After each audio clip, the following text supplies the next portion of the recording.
ये स्टोरी द्वितीय विश्व युद्ध के दौरान एक 13 साल की जर्मन मूल की लड़की जो एक यहूदी परिवार में पैदा हुई थी, उसके और उसके परिवार की त्रासदी पर आधारित है।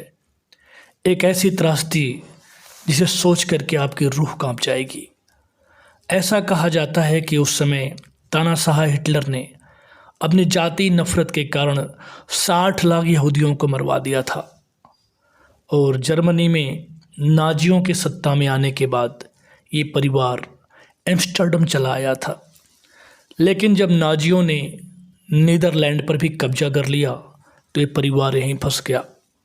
और फिर जब नाजियों का अत्याचार यहाँ भी बढ़ने लगा तो ये परिवार जुलाई 1942 में उसके पिता ओटो फ्रैंक की ऑफिस की बिल्डिंग में छिप गया।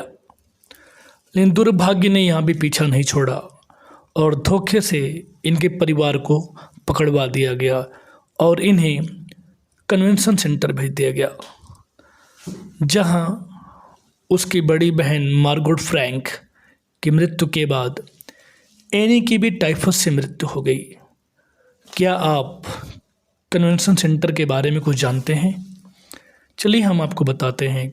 कन्वेंशन कैंप एक ऐसी जगह होती है जहां लोगों को कई दिनों तक भूखा रखा जाता था, ज़बरदस्ती काम करवाए जाते थे और बूढ़े और बीमार लोगों को तो गैस के चेंबर में डाल करके मार दिया जाता था। ऐसे बुरे हालातों में ओटो फ्रैंक जो अकेले बचे थे, युद्ध समाप्त होने के बाद एम्स्टर्डम लौटे, जहां उनको एन के द्वारा लिखी हुई डायरी मिली जो उसे उसके 13 बर्थडे पर उपहार दिया गया था। यही उसकी आखिरी निशानी मान करके उसके पिता ने उसके डायरी को प्रिंट करवा दिया और उसे प्यार से नाम दे दिया the diary of young girl. बाद में यह डायरी इसके वास्तविक डच भाषा से कई भाषाओं में अनुवाद की गई और यह संसार की सबसे अधिक पढ़ी जाने वाली किताब बन गई। अब आगे बढ़ते हैं इसकी मेन स्टोरी की तरफ। इससे पहले आपसे एक निवेदन है, यदि आपको यह स्टोरी समझ में आ रही हो और अच्छी लग रही हो तो कृपया इस चैनल को सब्सक्राइब करें और शेयर करना ना भूलें। इसके बाद इस कहानी में एनी फ्रैंक एक 13 साल की लड़की थी जो एक डायरी लिखना शुरू की थी। अब परीक्षा में क्वेश्चन आता है कि एनी डायरी क्यों लिख रही थी, तो इसकी 2-3 वजहें थीं। पहली वजह ये कि उसके दिमाग में बहुत सारी बातें चल रही थी जिसे वो शेयर करना चाहती थी, लेकिन किससे करे, क्योंकि उसका कोई मित्र नहीं था। हालांकि उसके माता पिता, उसकी बहन और उसके कई और भी लोग थे, लेकिन फिर भी वो बिल्कुल अकेला महसूस कर रही थी। इसलिए उसने डायरी लिखना शुरू कर दिया था, क्योंकि उसे लगता था कि कागज़ों में काफ़ी सहनशीलता होती है और वो आपकी बातें बिना विरोध के सुनती हैं। इसके लिए वो डायरी को ही अपना मित्र बना ली थी और उसे प्यार से किट्टी कहती थी। एन के माँ बाप ने तब तक शादी नहीं की थी जब तक कि वे 36 साल के और उसकी माँ 25 साल की नहीं हो गई थी। उसकी बहन मार्गोट फ्रैंक का जन्म फ्रैंकफर्ट में 1926 में हुआ था। वहीं एन का जन्म 12 जून 1929 को हुआ था।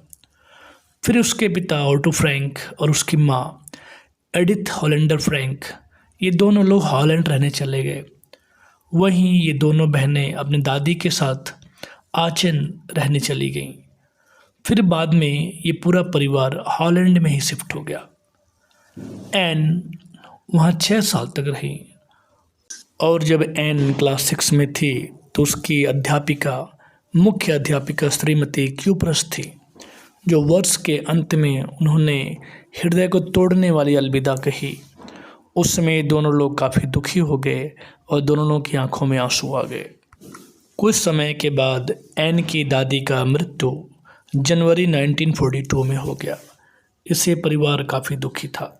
फिर एन अपनी क्लास की कहानी को आगे बढ़ाते हुए अपनी डायरी में लिखती है कि मेरी पूरी क्लास घबराहट के मारे कांप रही थी, क्योंकि आने वाली सभा में अध्यापक ये तय करने वाले थे कि कौन अगली कक्षा में जाएगा और कौन इस साल पीछे ही छूट जाएगा। सारे बच्चे आपस में पास और फेल होने का शर्त लगा रहे थे। वहीं एन अपने और अपने सहेलियों के बारे में बिल्कुल भी चिंतित नहीं थी, क्योंकि उसे भरोसा था कि हम लोग सफल हो जाएंगे।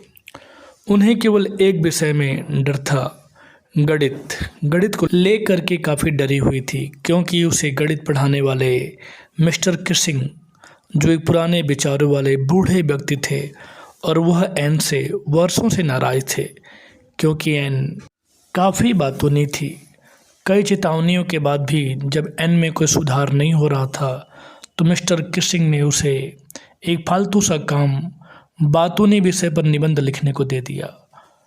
अब एन सोच रही है, क्या कोई बातूनी विषय पर निबंध लिख सकता है? फिर भी एन मिस्टर किसिंग के कहे गए विषय पर 3 पेज निबंध लिख दी और उसे तर्क से प्रमाणित करने का प्रयास किया कि बोलना तो विद्यार्थियों का एक विशेष गुण होता है। फिर भी मैं अपने आप को नियंत्रित रखने का प्रयास करूंगी, लेकिन मैं अपनी इस आदत को कभी छोड़ नहीं पाऊंगी, क्योंकि मेरी माँ भी इतना ही बोलती हैं और आप विरासत में मिली हुई चीज़ों को बहुत कुछ नहीं कर सकते हैं। मिस्टर किसिंग मेरे तर्क पर बहुत हंसे, लेकिन अगली बार पुनः बोलने पर उन्होंने मुझे एक और निबंध दे दिया, और इस निबंध का विषय था एक ऐसी बातूनी जिसे सुधारा न जा सके। मैंने इस निबंध को भी लिख करके मिस्टर किसिंग को दे दिया, तो अगले 2 पाठों तक फिर मिस्टर किसिंग ने कोई शिकायत नहीं की। लेकिन तीसरे पाठ तक तब तक काफ़ी कुछ हो चुका था, और कक्षा में बोलने के लिए दंड के रूप में मुझे एक नया टाइटल दे दिया, quack quack quack said mistress chatterbox. इस नए विषय को लेकर के कक्षा में काफ़ी शोर हुआ। मैं भी हंस पड़ी, क्योंकि बातूनी जैसे विषयों पर लिखने का मेरा कला कौशल समाप्त हो चुका था, और अब इस नए विषय पर मेरी सहेली सैनी, इस नाम को याद रखिएगा, अक्सर क्वेश्चन पूछा जाता है। मेरी सहेली सैनी ने इस निबंध पे शुरू से लेकर के अंत तक पद्य में लिखने की प्रस्तावना की, तो मैं काफ़ी खुशी से उछल पड़ी इस बात को सोच करके कि अब तक श्रीमान किसिंग हास्यपद विषय से मेरे साथ मजाक करने का प्रयत्न कर रहे थे, लेकिन अब मैं चाहती थी कि यह मजाक उनके साथ हो।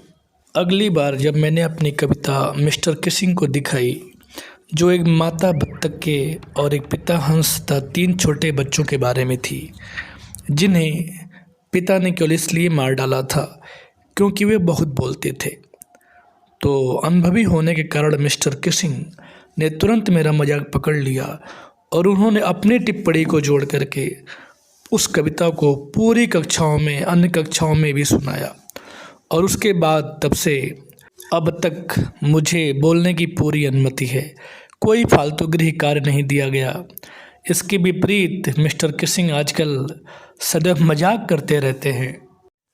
अब वो बढ़ोतरी में मजाक करते हैं, वो तो उनकी अलग बात है। आइए देखते हैं कुछ इंपॉर्टेंट क्वेश्चन, क्या आप उन्हें कर पाएंगे? आइए शुरू करते हैं। Why does Annie think that paper has more patience than people? Any को क्यों लगता है कि पेपर के पास इंसानों से ज़्यादा धैर्य होता है? तो आंसर इसका होगा, Anne believes that paper has more patience than people because it listens to her more patiently and silently and it does not react like other people. Anne ऐसा इसलिए सोचती है क्योंकि उसे लगता है कि पेपर उसकी बात काफ़ी धैर्यपूर्वक और शांति से सुनती है, जबकि इंसान ऐसा नहीं करते हैं। अब आइए क्वेश्चन नंबर 2 देखते हैं। Why was Annie's entire class एंक्सस and nervous? Any की पूरी क्लास चिंतित और बेचैन क्यों थी? तो सही आंसर होगा, Anne's entire class was anxious and nervous because their teachers were to decide who would go to the next class and who would be kept back. Anne की पूरी कक्षा इसलिए घबराई हुई थी कि उसके अध्यापक यह निर्णय लेने वाले थे कि अगली कक्षा में कौन जाएगा और किसे पीछे रखा जाएगा। Question number 3, why was mister Keesing annoyed with Anne Frank? Mister Keesing Anne Frank से नाराज क्यों थे? तो आंसर है इसका, she was very talkative girl and distract everybody in the class. Any बहुत बातूनी लड़की थी और बात करने की वजह से वह पूरे क्लास का ध्यान भंग कर देती थी। Question number 4, why did Anne Frank start writing a diary? Anne Frank ने डायरी लिखना क्यों शुरू किया था? तो आंसर है इसका, Anne believes that she had no close friends to share her innermost feelings, so she decided to write a diary. Anne ऐसा मानती थी कि उसका कोई बेस्ट फ्रेंड नहीं है जिससे कि वह अपने अंदर की बातें, मन की बातें शेयर कर सके, इसलिए उसने डायरी लिखना शुरू किया था। अब नेक्स्ट और वेरी इंपॉर्टेंट क्वेश्चन देखते हैं। Give a brief sketch of Anne Frank. Anne Frank के बारे में संक्षिप्त में व्याख्या कीजिए। तो उसका आंसर होगा, Anne Frank a 13 years old Jewish girl.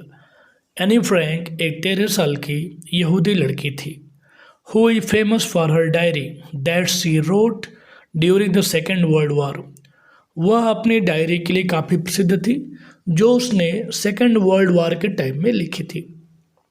Her diary became a symbol of hope in difficult time. उसकी डायरी कठिन समय में लोगों के लिए एक आशा की किरण है। Any was an optimistic girl. Any एक आशावादी लड़की थी। Who learned a lot from her suffering, जो अपने तकलीफ के दिनों में भी काफ़ी कुछ सीखती थी। Anne had no best friend. Anne का कोई बेस्ट फ्रेंड नहीं था। उसके बाद भी she made Kitty her friend, इसलिए उसने अपनी डायरी किटी को अपना बेस्ट फ्रेंड बनाई थी। ऐसे ही इंटरेस्टिंग और लेटेस्ट अपडेट्स के लिए इस वीडियो को सब्सक्राइब करना, लाइक करना और शेयर करना बिल्कुल ना भूलें। धन्यवाद।